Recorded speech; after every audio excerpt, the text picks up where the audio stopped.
hoy nos metemos de lleno en un tema fascinante, ¿eh? Que mezcla pura actualidad vaticana con ecos de historia muy profundos. Hablamos de la elección de un nuevo papa, León XIV, y claro, de todo lo que implica llevar un nombre con tanto peso histórico. Así es. Tenemos como base un documento que, nos da detalles tanto del nuevo pontífice, este cardenal Robert Francis Prevost, como de los 13 papas anteriores que se llamaron León. Nuestra idea es intentar desgranar un poco qué puede significar hoy elegir ese nombre, León, y de paso, recordar algunos momentos clave de esos papados. Empezamos. Venga.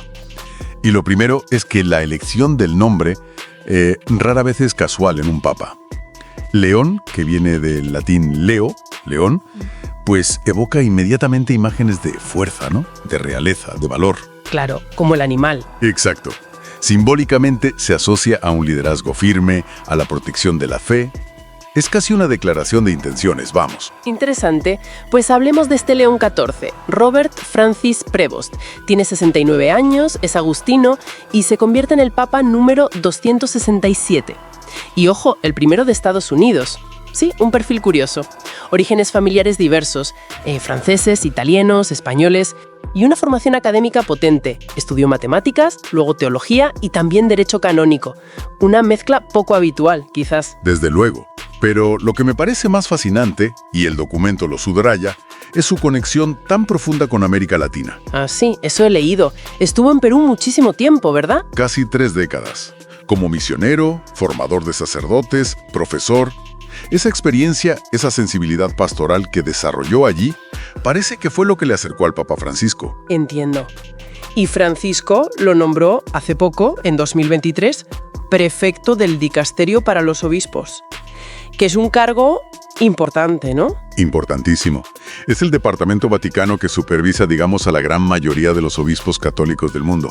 Así que, sí, un puesto de enorme responsabilidad ya antes de ser papa. Y además, su experiencia previa como prior general de los agustinos, o sea, el líder mundial de su orden, y que hable varios idiomas, español, italiano, francés, portugués, todo suma, imagino. Claro, todo eso cuenta. Se comenta, según las fuentes que manejamos, que su pontificado podría impulsar la descentralización en la Iglesia y también esa idea de la escucha sinodal que tanto promueve Francisco. Bueno, pues tiene sentido que alguien con esa trayectoria elija un nombre como León. Exacto. Al elegir León XIV, se está inscribiendo conscientemente en una línea sucesoria, en un linaje papal muy concreto. Y para entender lo que eso puede significar, pues hay que mirar atrás, a los otros leones. Pues hagamos ese viaje. Son 13 antes que él. No podemos verlos todos, pero sí algunos clave. Empezamos por el principio, por el que llaman el Grande. Perfecto. León I, papa entre el 440 y el 461. Un aristócrata romano, el primero al que se le dio ese título, Magno o el Grande. Y no fue por casualidad. ¿Qué hizo para merecerlo? ¿Qué es lo esencial de su papado? Pues fue una figura absolutamente central en la definición de la cristología, o sea, de la doctrina sobre quién es Jesucristo. Su documento más famoso, el llamado Tomo a Flaviano. El Tomo a Flaviano, sí, fue una carta que envió al patriarca de Constantinopla, Flaviano, y fue decisiva en el Concilio de Calcedonia, en el año 451. Allí se definió la doctrina de la unión hipostática, las dos naturalezas de Cristo, divina y humana, unidas en una sola persona. Y se dijo aquello de: Pedro ha hablado a través de León, una frase que muestra el peso que se le dio a su intervención. Contribuyó enormemente a reforzar la autoridad del obispo de Roma, del Papa. Incluso adoptó el título de Pontifex Maximus, ¿no? Que venía del Imperio Romano pagano. Eso es, un título que antes usaban los emperadores. Lo adoptó para subrayar esa autoridad suprema. Y por todo esto, es reconocido como doctor de la Iglesia. Y luego está la historia con Átila, claro. Ese encuentro casi de película. El encuentro en Mantua, en el 452. Se dice que León I, con su autoridad moral y su diplomacia, convenció a Átila el Huno de no marchar sobre Roma y saquearla. Fue solo por su labia. Bueno, los historiadores modernos son más cautos. Probablemente influyeron otros factores, quizá una plaga o hambruna en el ejército huno, el pago de un tributo, pero la imagen que ha quedado es la de León deteniendo a Átila. Y también negoció con Genserico, el rey vándalo, durante el saqueo de Roma en 455 para intentar limitar la violencia. O sea, un papa muy metido en los asuntos terrenales, digamos. Un papa diplomático y teólogo. Saltemos ahora unos cuantos siglos. A finales del VIII y principios del IX, tenemos a León III. León III, otro papa con una historia movida. Era de origen modesto, y eso le granjeó la hostilidad de parte de la nobleza romana. Le llegaron a atacar físicamente, ¿verdad? Sí, sufrió una emboscada terrible en el 799. Intentaron sacarle los ojos y cortarle la lengua. Fue depuesto y tuvo que huir de Roma. ¿Y a quién acudió? A Carlomagno, el rey de los francos, que era el hombre más poderoso de Occidente. ¿Y Carlomagno le lloró? Carlomagno intervino, claro. Lo escoltó de vuelta a Roma y convocó un sínodo. Allí, León III tuvo que jurar públicamente su inocencia de las acusaciones que le hacían sus enemigos. Y poco después, la Navidad del año 800, el momento cumbre. Exactamente. 2 días después de ese juramento, en la misa de Navidad del año 800, en San Pedro, León III coronó a Carlomagno como emperador romano de Occidente. Un gesto con unas implicaciones enormes, brutales.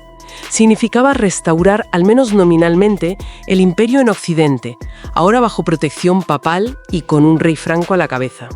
Creaba una dualidad de poderes, el papa y el emperador.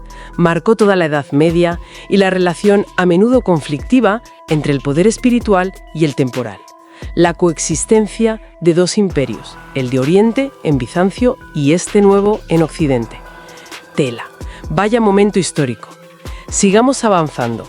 León IV, a mediados del siglo IX. ¿Qué destaca de él? León IV, papa entre 847 y 855, tuvo un papado marcado por una amenaza muy concreta: los sarracenos, los piratas musulmanes que venían del norte de África. Justo antes de ser papa, en 846, habían saqueado las afueras de Roma, incluyendo la antigua Basílica de San Pedro. ¡Caramba! ¿Y qué hizo él? Pues su gran obra fue defensiva. Mandó construir unas murallas enormes alrededor de la colina vaticana para proteger la Basílica de San Pedro y los edificios cercanos. Esa zona fortificada se conoció como la Ciudad Leonina. Aún existen restos de esas murallas, ¿no? Sí, partes de ellas todavía se pueden ver hoy en día en el Vaticano. Además, impulsó una liga naval, una flota conjunta de ciudades italianas que consiguió una victoria muy importante contra los sarracenos en la batalla de Ostia en el 849.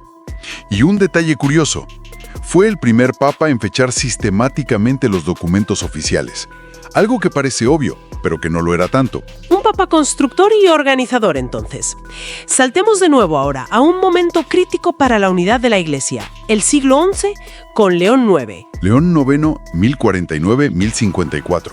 Una figura clave de lo que se llama la Reforma Pregregoriana. Era pariente del emperador Enrique III, que lo propuso para papa. Pero él, fíjate qué gesto, condicionó su aceptación a ser elegido canónicamente por el clero y el pueblo de Roma.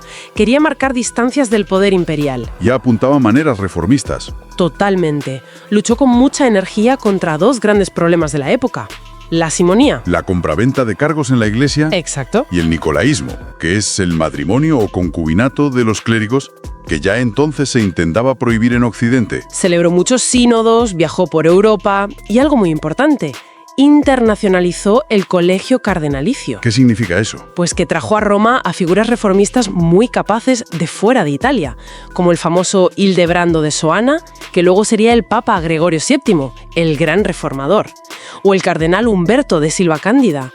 Creó un equipo fuerte a su alrededor, pero su papado también está marcado por un evento trágico. Sí, el evento más trascendental y negativo de su pontificado: el Cisma de Oriente de 1054, la separación definitiva entre la Iglesia Católica Romana y la Iglesia Ortodoxa griega. ¿Cómo ocurrió exactamente? Bueno, las tensiones venían de lejos, por diferencias teológicas, litúrgicas y sobre la autoridad del Papa. León IX envió una embajada a Constantinopla encabezada por ese cardenal Humberto de Silva Cándida, que era un hombre de carácter fuerte, digamos. Poco diplomático, quizás. Bastante poco. Chocó frontalmente con el patriarca de Constantinopla, Miguel Cerulario, que tampoco era fácil. La cosa acabó fatal. Humberto depositó una bula de excomunión contra Cerulario en el altar de Santa Sofía y Cerulario respondió excomulgando a los legados papales. Y esa fue la ruptura formal. Perdura hoy en día. Plantea preguntas importantes sobre cómo se manejaron las cosas, ¿no? Desde luego, vaya herencia. Demos otro salto grande. Hasta el Renacimiento. Ahí nos encontramos con un León muy diferente. León X, Giovanni de Medici. León X 1513-1521, un mundo aparte. Hijo de Lorenzo el Magnífico, el gran líder de Florencia. Fue un papa del pleno Renacimiento, un gran mecenas de las artes, Protegió a Rafael, a Bramante, continuó la construcción de la nueva Basílica de San Pedro. El papa del esplendor cultural, sí, pero también una figura muy controvertida. Se le atribuye una frase, aunque es probable que sea apócrifa, que resume un poco esa visión mundana. Puesto que Dios nos ha dado el papado, disfrutémoslo. Hay otra frase que a veces se le achaca sobre la fábula de Jesucristo, pero eso parece que está más que desmentido, ¿no? Sí, las fuentes serias indican que es cronológicamente imposible que dijera o escribiera eso a quien se le atribuye. Pero refleja la imagen de un papa más interesado quizás en la cultura, la política y las finanzas que en la reforma espiritual profunda que algunos ya pedían. Y políticamente también fue complicado su papado. Mucho. Se metió en guerras como la guerra de Urbino para favorecer a su sobrino. Sufrió un complot de varios cardenales en 1517, al que respondió con una creación masiva de nuevos cardenales leales a él. Era un Medici al fin y al cabo, acostumbrado a las intrigas del poder. Y aquí llegamos al punto de inflexión. Bajo su papado empieza la Reforma Protestante. ¡Qué paradoja!, ¿no? Un papa tan renacentista. Es la gran paradoja, sí. La campaña para recaudar fondos para San Pedro, mediante la venta de indulgencias, fue la gota que colmó el vaso.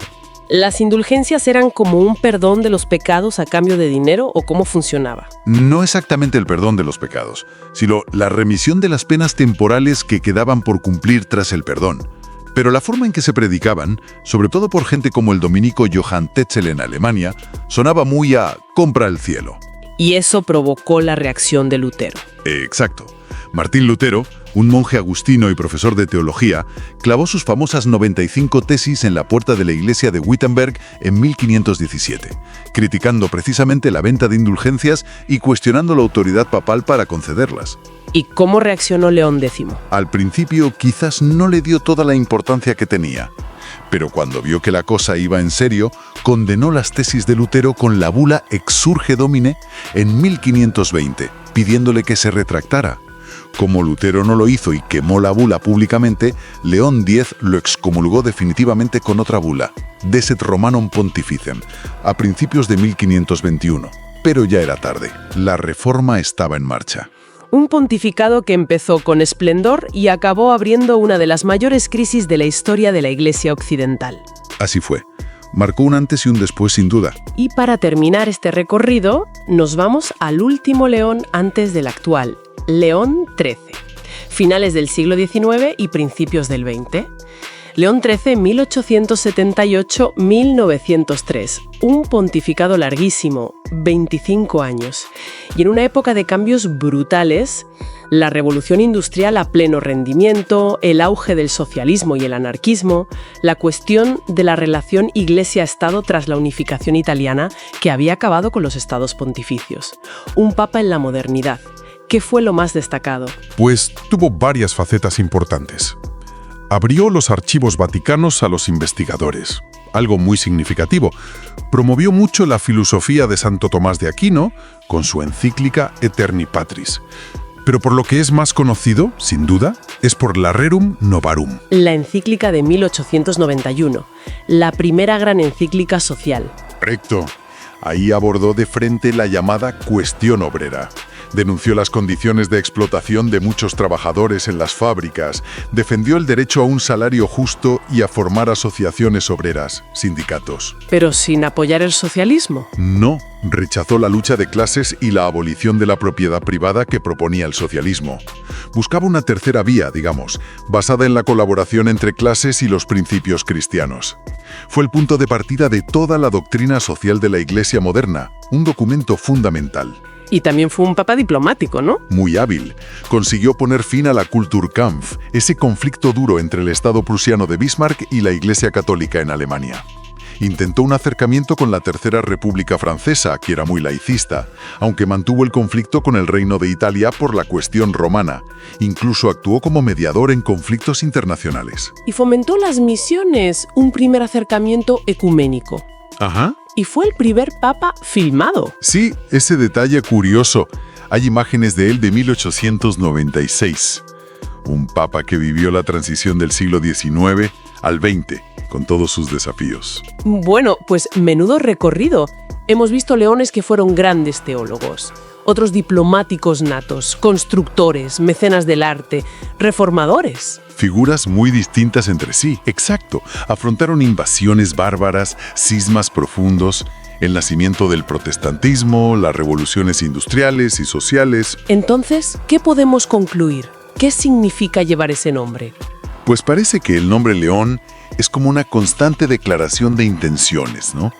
Una referencia a la fortaleza, al liderazgo, a la defensa de la fe. Pero la historia nos enseña que cada papa lo encarnó de una manera muy diferente. ¿Adaptándose a su tiempo o confrontándolo? Eso es. El legado es complejo, multifacético, con momentos de gran altura teológica o diplomática, y también con decisiones controvertidas, o momentos muy oscuros como el cisma o el inicio de la Reforma bajo un león.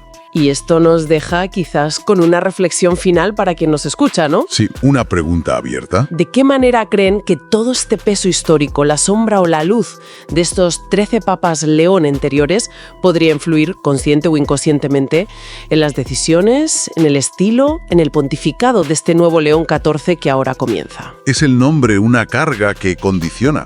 Es una fuente de inspiración para elegir un camino, o quizás una mezcla de ambas cosas. Ahí queda la pregunta. Ahí queda, una pregunta para darle vueltas. Muchas gracias por escucharnos. Si te ha gustado, suscríbete. Te esperamos.